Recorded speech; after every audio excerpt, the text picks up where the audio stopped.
Dmitri Mendeleev, químico ruso, habrá imaginado que agrupar e incluso lograr la periodicidad química de los elementos iba a aportar tanto a las ciencias químicas y a toda la humanidad cuando él creó la tabla periódica de los elementos hace nada más y nada menos que 150 años.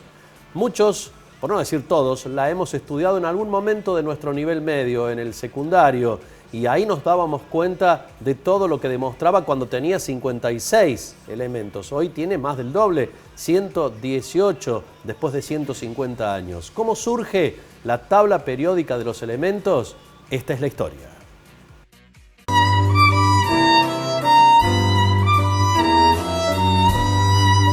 Basándose en la hipótesis de que las propiedades de los elementos son función periódica de sus pesos atómicos, Dmitri Mendeleev publicó en el año 1869 una tabla periódica en la que situó todos los elementos conocidos en aquella época, ordenándolos de forma tal que los elementos pertenecientes a una misma familia aparecen en la misma línea horizontal.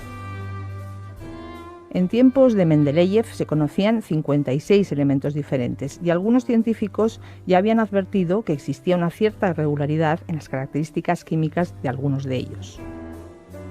Mendeleev, que había nacido en Siberia, jugaba al solitario para aliviar el aburrimiento que le producían sus largos viajes en tren.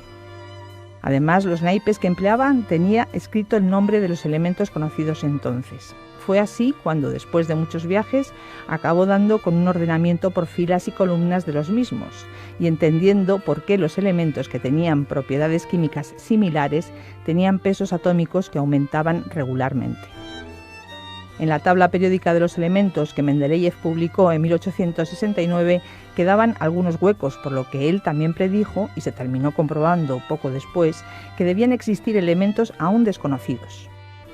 Se puede afirmar que el descubrimiento de la tabla periódica de Mendeleev constituyó un paso decisivo en la comprensión de la estructura y composición de la materia. Y hoy en día, en su simetría perfecta, reúne en un esquema de extraordinaria simplicidad todos los tipos de átomos que existen en el universo.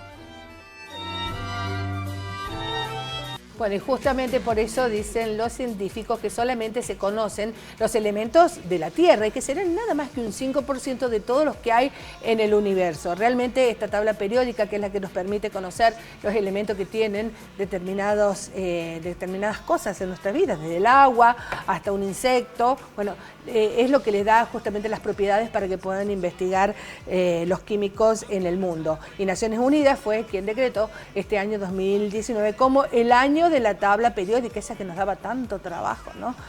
Aprenderla en el secundario, y que la Facultad de Ciencias Químicas, a través de distintos juegos, de determinadas actividades, las va a hacer realmente muy atractivas para todas y para todos aquí en la ciudad universitaria. ¿Quieren escucharlo? Fíjense. 150 años la tabla periódica, y yo siempre me recuerdo que no me la aprendí nunca, creo. Bueno, no, sí, no hace falta aprenderla, yo tampoco la sé de memoria.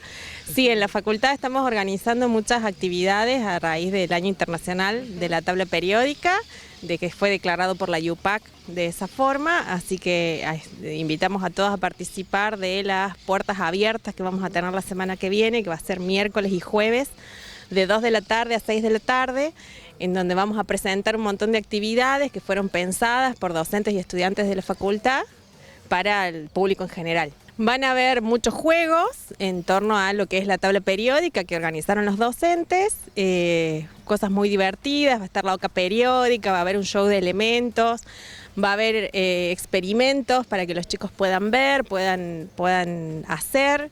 Después tenemos también algunas charlas, por ejemplo, de qué es lo que hacen los elementos en el cerebro humano, que también lo organizaron los docentes. Van a hacer muchos juegos y muchos experimentos, muchos elementos presentándose para qué sirven, cómo funcionan. Mucho mejor de lo que nos enseñaron a nosotros, que la teníamos que aprender de memoria. Sí, un poco más interactiva, más didáctica, más relajada, porque después los chicos no tienen que rendirla. Y bueno, sí, la idea es pasar una buena tarde, las actividades van a ser abiertas al público, gratuitas, así que bueno, con entrada libre pueden participar y sumarse, pueden hacer pensamos como un pequeño recorrido viendo todas las actividades porque son todas diferentes. Así que bueno. ¿Y dónde pueden ver todas estas actividades para las mamás y papás que justo están en vacaciones de julio y por allí les sirven? En la página de la facultad, fsq.unc.edu.ar, ahí tenemos el link de 150 años de la tabla periódica, aparece como noticia principal, así que les va a ser fácil encontrar. Y ahí está puesto el cronograma de todo lo que vamos a hacer la semana que viene. Buena propuesta para pasar las vacaciones, divertirse y aprender. Sí, me parece que va a ser algo divertido, entretenido y bueno, a los chicos siempre les gusta mucho y para pasar un rato en familia.